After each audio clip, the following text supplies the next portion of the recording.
Hello friends, welcome to the galaxy of geomatics. जैसे कि हमने प्रीवियस लेक्चर में रिमोट सेंसिंग के इंट्रोडक्शन के बारे में देखा था और हमने रिमोट सेंसिंग सिस्टम के बारे में समझा था। आज हम जो इलेक्ट्रोमैग्नेटिक रेडिएशन सन के थ्रू या फिर नेचुरल सोर्स के थ्रू हमारे पास ऑब्जेक्ट जो अर्थ सरफेस के ऊपर अवेलेबल है, जिसकी वजह से हमारे पास जो ऑब्जेक्ट की प्रॉपर्टीज फाइंड आउट होती हैं हमारे पास, उन रेडिएशन और उसकी प्रॉपर्टीज़ के बारे में देखेंगे।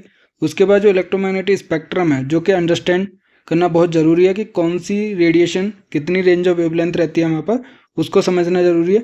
ठीक है, तो सीरीज वाइज याद रखना है, जिससे कि आपको एग्जाम में उनको कंपेयर करने में इतनी दिक्कत ना हो हमारे पास। ठीक है, तो सबसे पहले इलेक्ट्रोमैग्नेटिक रेडिएशन और उसकी प्रॉपर्टीज़ देखते हैं। ये हमारे पास जैसे कि वेव प्रॉपर्टी भी रखता है हमारे पास, और फिर पार्टिकल नेचर भी रखता है और डुअलिटी नेचर भी रखता है, तो उसके बारे में देखेंगे हम। तो the most familiar form of electromagnetic radiation is visual light, क्योंकि हम जानते हैं विजुअल लाइट जो है हमारी आईज जो है वो उसको सेंस कर सकती हैं, जिसकी रेंज जो है हमारे पास 400 नैनोमीटर लेंथ वेव लेंथ है। हमारे पास 400 से 700 नैनोमीटर, अगर इसको हम माइक्रोमीटर में कन्वर्ट करते हैं तो 4.4 से 0.7 माइक्रोमीटर है हमारे पास। ठीक है, तो हम विजुअल लेंथ के बारे में जानते हैं। We see the world around us with the help of information reaching to our eyes. The sense associated with eyes is known as sight or vision and is simulated by light. Eyes convert the incoming light into electrical signals and convey them to brain, which creates picture or image in our mind after processing. तो जैसे हमने previous lecture में भी देखा था, first lecture में, कि ये जो आइज हैं वो हमारे पास सेंसर की तरह काम करती हैं, जो कि हमारे पास जो इनकमिंग लाइट है उनको इलेक्ट्रॉनिक सिग्नल्स में कन्वर्ट करती हैं। और फिर ये जो ब्रेन होता है हमारे पास, वो प्रोसेसर का काम करता है, मतलब प्रोसेस करता है उसको। ठीक है, और पिक्चर को क्रिएट करता है, जो भी हमारे पास इलेक्ट्रिकल सिग्नल आता है हमारे पास। ठीक है, तो रेडिएंट एनर्जी क्या होती है? It is defined as the energy carried by electromagnetic radiation. तो ये जो इलेक्ट्रोमैग्नेटिक रेडिएशंस है, जैसे विजुअल लाइट हो गई हमारे पास, वो इलेक्ट्रोमैग्नेटिक रेडिएशन है हमारे पास। ठीक है, इसके अलावा बहुत सारी रेडिएशंस होती हैं, जैसे हमारे पास कॉस्मिक रेज हो गई, गामा रेज हो गई, यूवी रेज हो गई, हमारे पास विजुअल लाइट हो गई, हमारे पास इंफ्रारेड, माइक्रोवेव, रेडियो वेव। तो इन सभी की रेंज देखेंगे हम। ठीक है, इलेक्ट्रोमैग्नेटिक स्पेक्ट्रम का जब टॉपिक पढ़ेंगे अभी। तो रेडिएंट एनर्जी क्या है? जो इलेक्ट्रोमैग्नेटिक रेडिएशंस हैं उनकी एनर्जी को हम रेडिएंट एनर्जी कहते हैं। ठीक है, तो हमें एक चीज़ ध्यान में रखनी है कि जो भी ऑब्जेक्ट या बॉडी, ठीक है, जिसका टेम्परेचर एब्सोल्यूट जीरो से ज़्यादा है, वो हमारे पास एनर्जी को रेडिएट करता है हमारे पास। ठीक है, कुछ ना कुछ इलेक्ट्रोमैग्नेटिक रेडिएशन उससे एमिट होती है हमारे पास। ये चीज़ आपको याद रखनी है।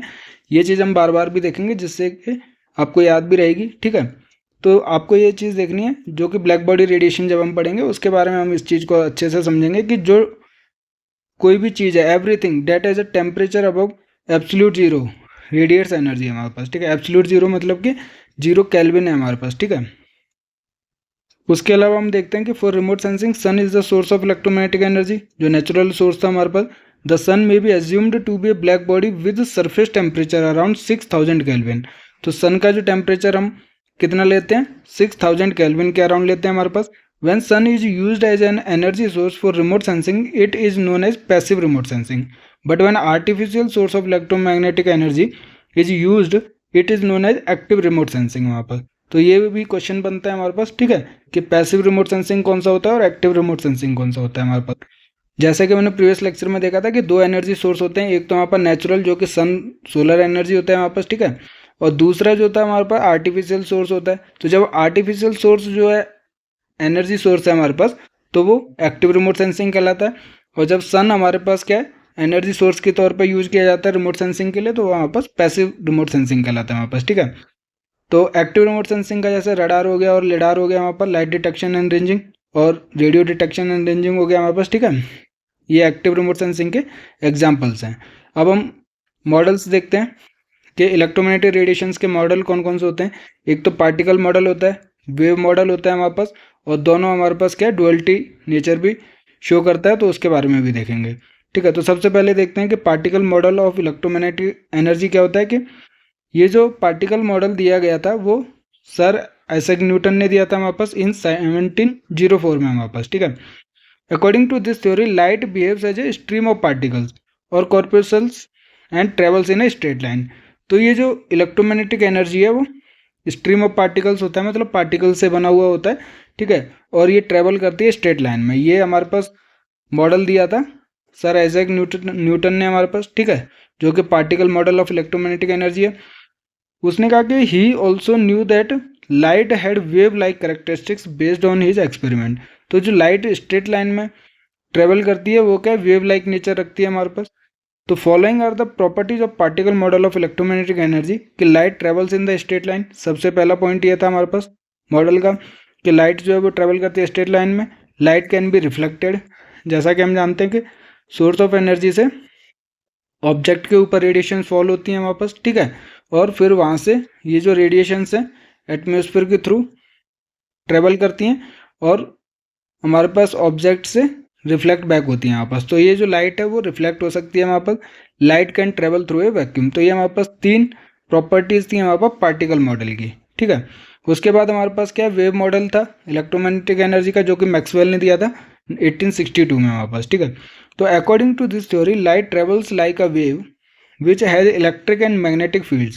This model is able to explain phenomena such as propagation, dispersion, reflection, diffraction and interference of electromagnetic waves.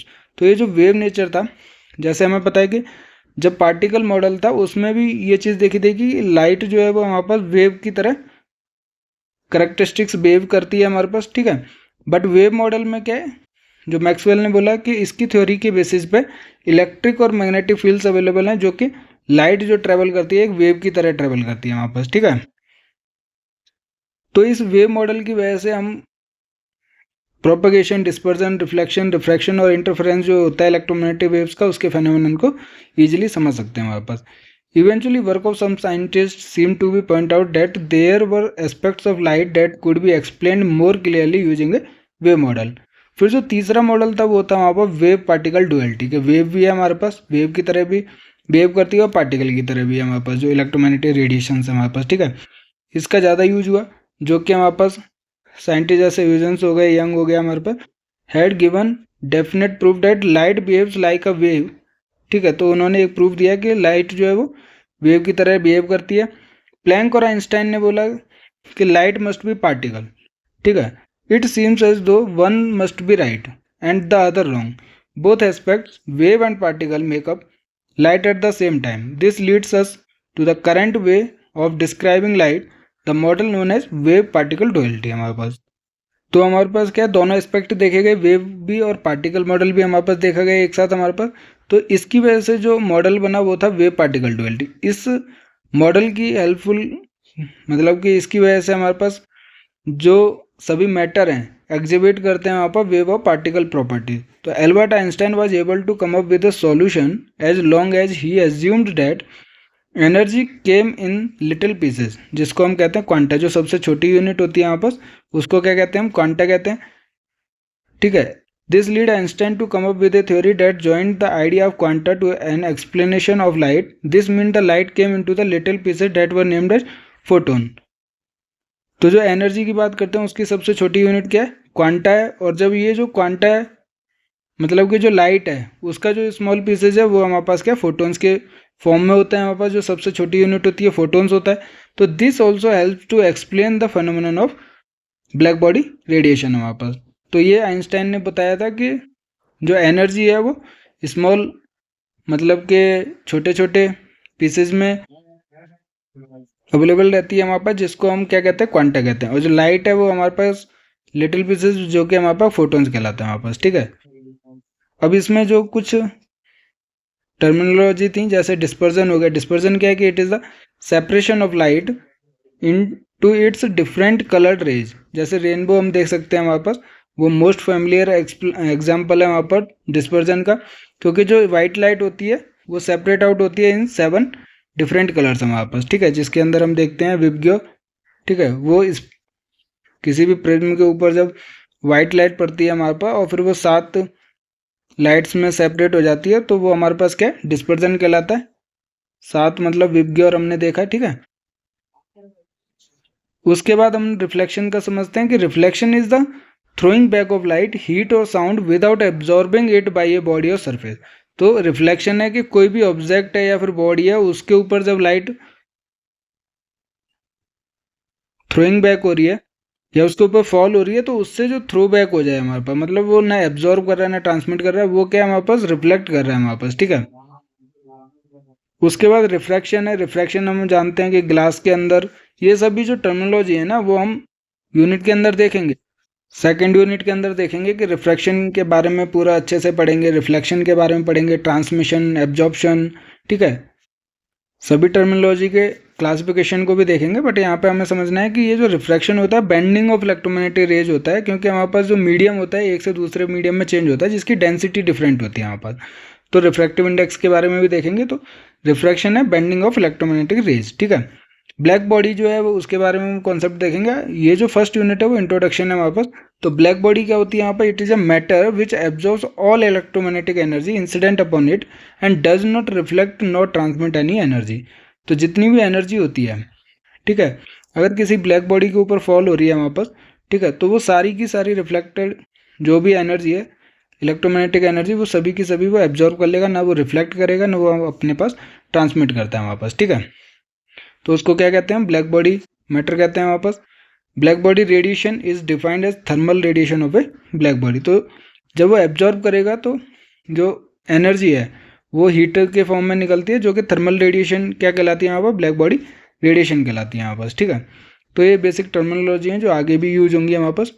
अब हम इलेक्ट्रोमैग्नेटिक रेडिएशन की प्रॉपर्टीज़ के बारे में देखते हैं हमारे पास, क्योंकि हमें पता है मॉडल तो हमने देख लिया कि वेव भी बिहेव करती है वहाँ पर, पार्टिकल भी बिहेव करता है हमारे पास, ठीक है। तो डुअलिटी नेचर होता है।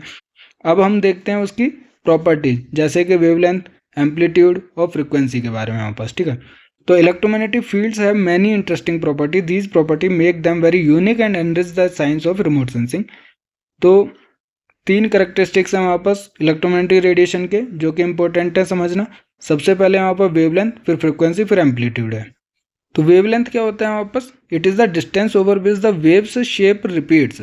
मतलब कि अगर कोई अप्स एंड डाउन्स हो रहे हैं हमारे पास, तो ये जो शेप रिपीट हो रहा है कितने डिस्टेंस के बाद हो रहा है हमारे पास। अगर हम ट्रफ से ट्रफ देखते हैं हमारे पास, ये भी हमारे पास वेवलेंथ है जो कि लैम्डा से रिप्रेजेंट किया जाता है, और या क्रस्ट से क्रस्ट देखते हैं हमारे पास तो वो भी लैम्डा है हमारे पास, ठीक है। तो जो शेप रिपीट कर रही है उस डिस्टेंस को हम क्या कहते हैं? वेवलेंथ कहते हैं। It is usually determined by considering the distance between consecutive corresponding points of the same phase such as crest और troughs. It is measured in micrometer या नैनोमीटर, मतलब कि डिस्टेंस की यूनिट होती है यहाँ पर। माइक्रोमीटर का मतलब है 10⁻⁻6 मीटर हमारे पास, और नैनोमीटर का मतलब है 10⁻⁹ मीटर हमारे पास, ठीक है। तो आप सिंपली समझ सकते हो कि A1 micrometre is equal to 10⁻³ nanometre हमारे पास, ठीक है। सॉरी, ये 10⁻+3 नैनोमीटर हो जाएगा, क्योंकि नैनोमीटर हमारे पास 10⁻⁹ है हमारे पास, तो ये प्लस 1000 इंटू नैनोमीटर हो जाएगा हमारे पास, ठीक है।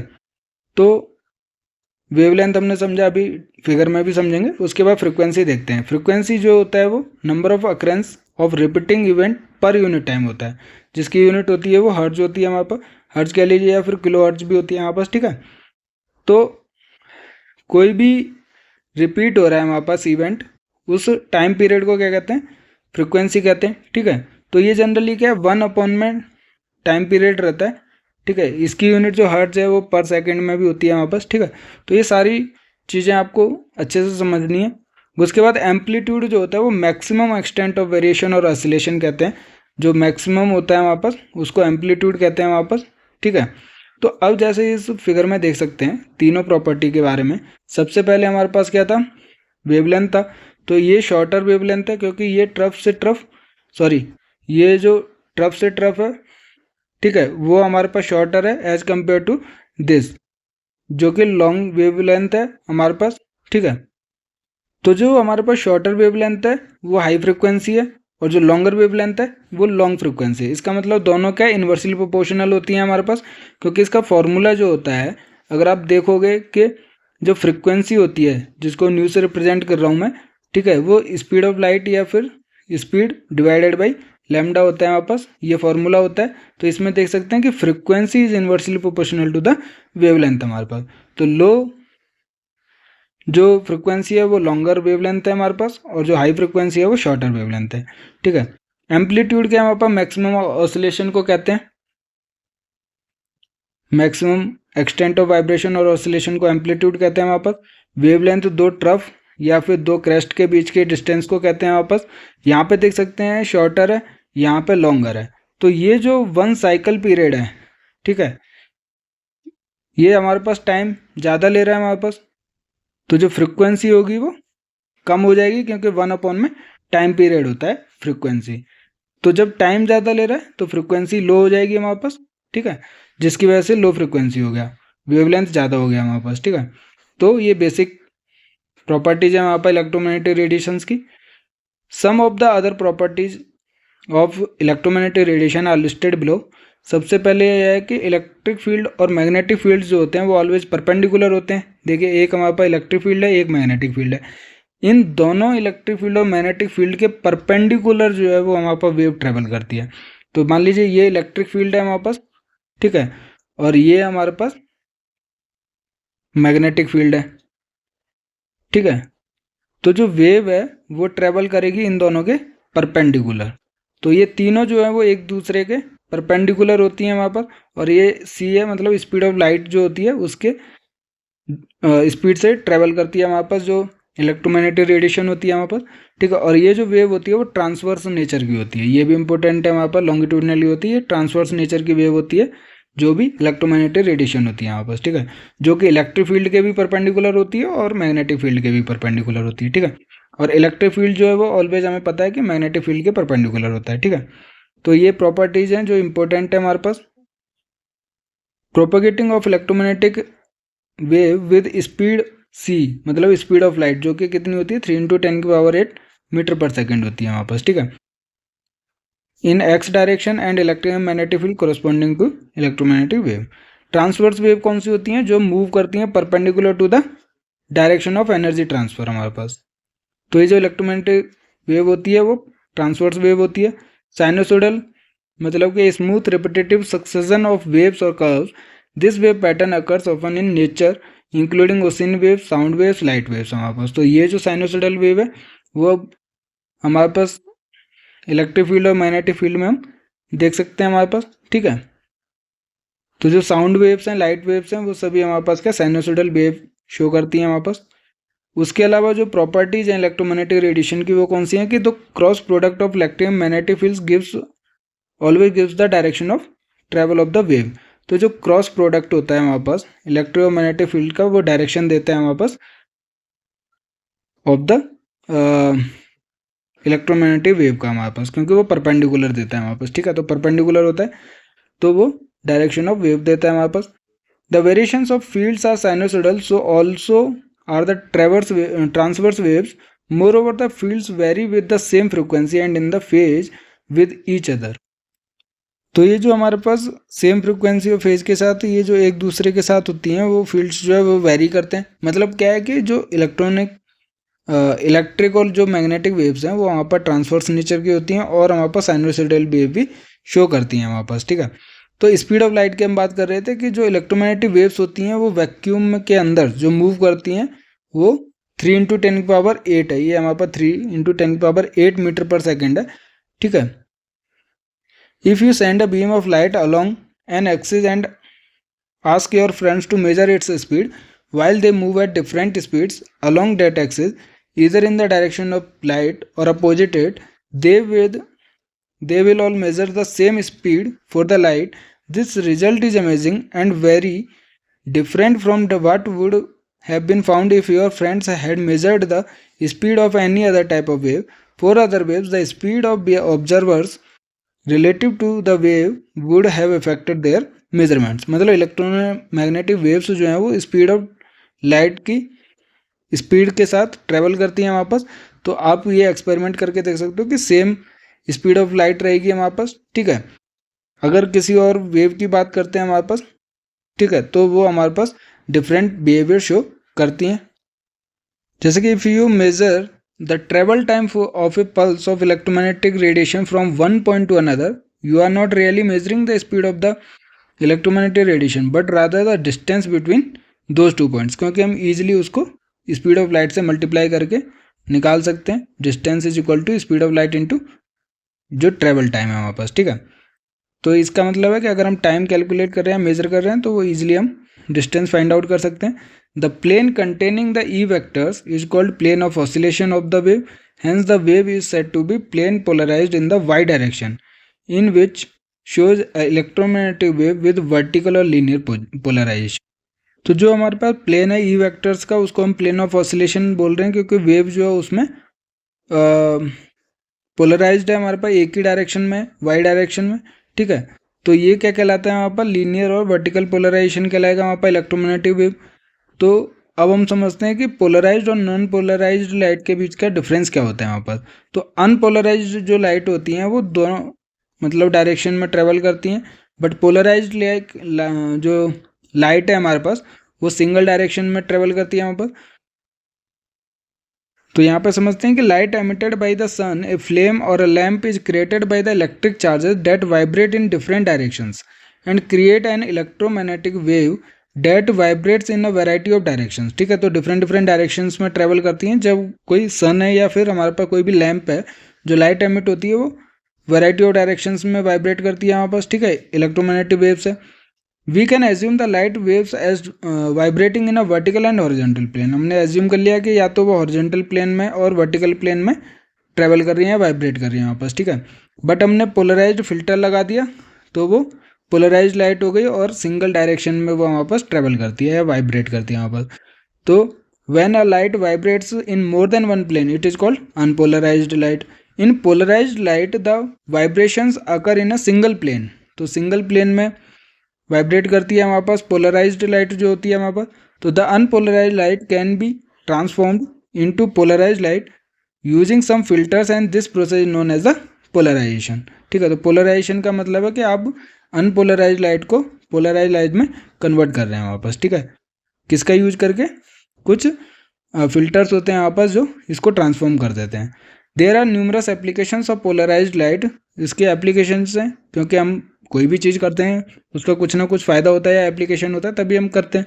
तो इसका मेन एग्जांपल है सन ग्लासेस, जो कि एलिमिनेट करता है glare resulting from the sunlight reflecting of the water of A pond is a good example.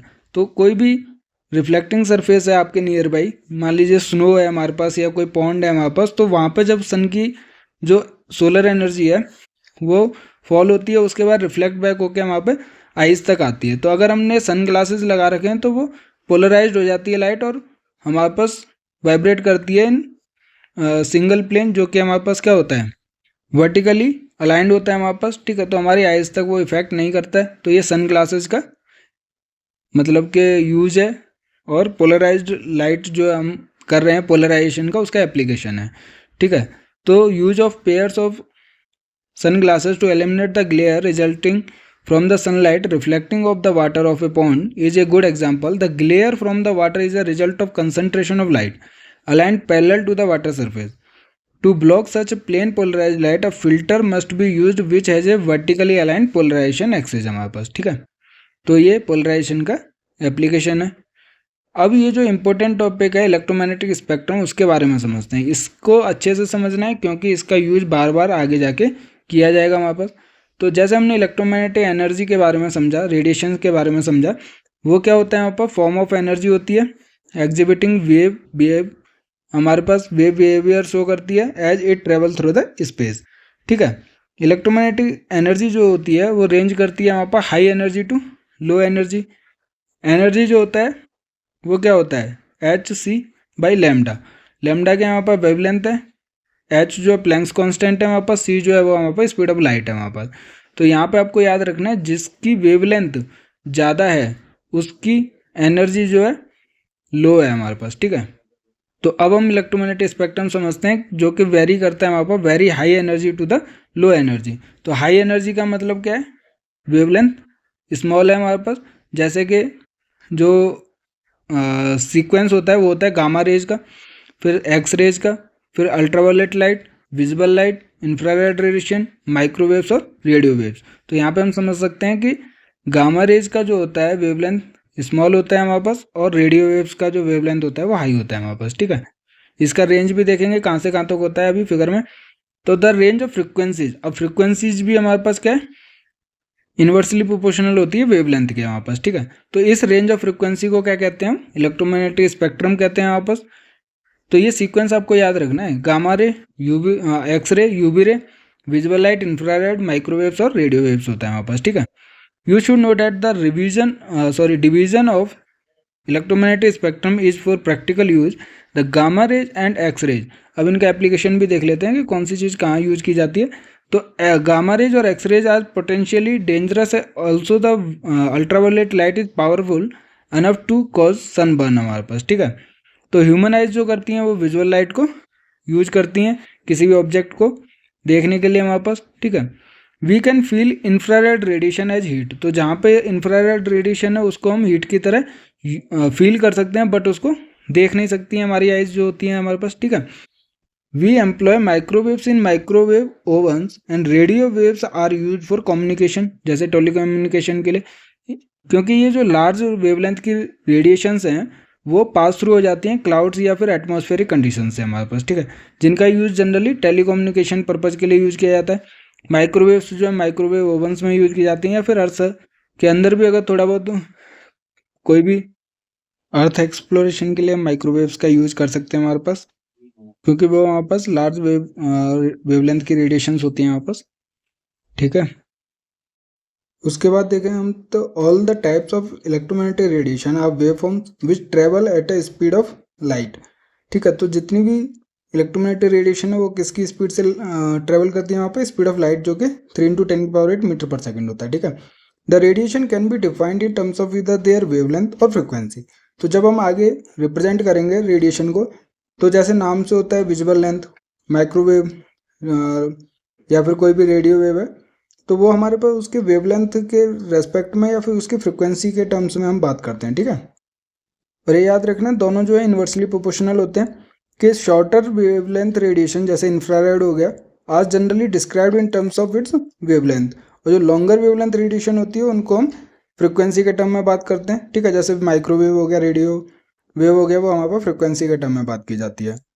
In remote sensing mostly visual, infrared, microwave bands are used. हमारे पास remote sensing में हमारे पास generally ये 3 है, इसके बेसिस पे क्वेश्चन भी काफ़ी पूछा गया हमारे पास प्रीवियस ईयर में। तो विजुअल, इंफ्रारेड और माइक्रोवेव बैंड्स जो हैं वो ज़्यादा यूज किए जाते हैं रिमोट सेंसिंग के अर्थ ऑब्जर्वेशन के लिए, ठीक है। The electromagnetic spectrum which covers the wavelength from 10⁻⁻12 to 10⁻4, या फिर अगर फ्रिक्वेंसी की बात करें हम तो 10⁻20 टू 10⁻4 हर्ट्ज तक, वो हमारे पास रिमोट सेंसिंग के लिए यूजफुल है हमारे पास, ठीक है। तो अभी ये इलेक्ट्रोमैग्नेटिक स्पेक्ट्रम का फिगर देखेंगे कि table gives details of nomenclature of microwave and radio wave frequency used in remote sensing and table gives the information on microwave bands used in the microwave sensor. तो ये जो हम बात कर रहे हैं टेबल की, वो नेक्स्ट पेज पर देखेंगे, जो कि माइक्रोवेव कितनी फ्रिक्वेंसी है, कौन से बैंड्स होते हैं हमारे पास, ठीक है, उसके बारे में देखेंगे, और रेडियो वेव के बारे में भी देखेंगे, ठीक है। उससे पहले हम समझते हैं इलेक्ट्रोमैग्नेटिक स्पेक्ट्रम, जो कि बहुत ही ज़्यादा इंपॉर्टेंट है हमारे लिए, ठीक है। तो इसमें हमें सिंपली समझना है कि ये जो है शॉर्ट रेंज ऑफ वेवलेंथ रखती हैं, ठीक है। उसके बाद हमारे पास वेवलेंथ इंक्रीज होता है हमारे पास, ठीक है। वेवलेंथ हमारे पास इंक्रीज हो रहा है फ्रॉम लेफ्ट टू राइट, तो जो एनर्जी होगी वो राइट टू लेफ्ट हमारे पास इंक्रीज होती है, ठीक है, क्योंकि हमारे पास एनर्जी या फिर फ्रिक्वेंसी जो है वो इन्वर्सली प्रोपोर्शनल होती है वेवलेंथ के, ठीक है। फॉर्मूला सिंपल है, E=SC/λ, या फिर आप H न्यू कह लीजिए, क्योंकि न्यू जो फ्रिक्वेंसी है वो C/λ के इक्वल होता है हमारे पास, ठीक है।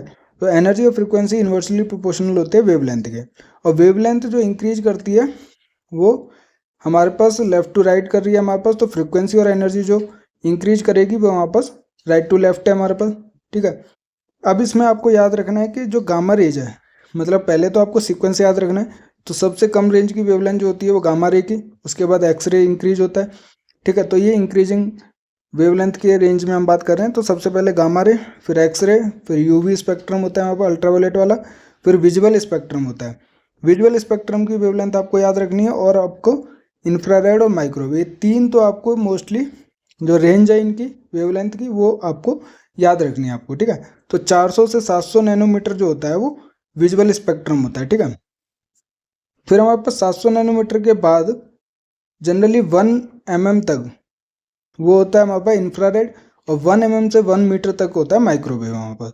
उसके बाद रेडियो वेव्स होता है जिसकी लार्जर वेवलेंथ होती है लेकिन फ्रिक्वेंसी कम होती है हमारे पास, ठीक है। तो इलेक्ट्रोमैग्नेटिक स्पेक्ट्रम आपको अच्छे से याद करना है, समझना है, ठीक है। कोई भी डाउट होता है आप हमें कमेंट कर सकते हैं, टेलीग्राम चैनल पर मैसेज कर सकते हैं वहाँ पर।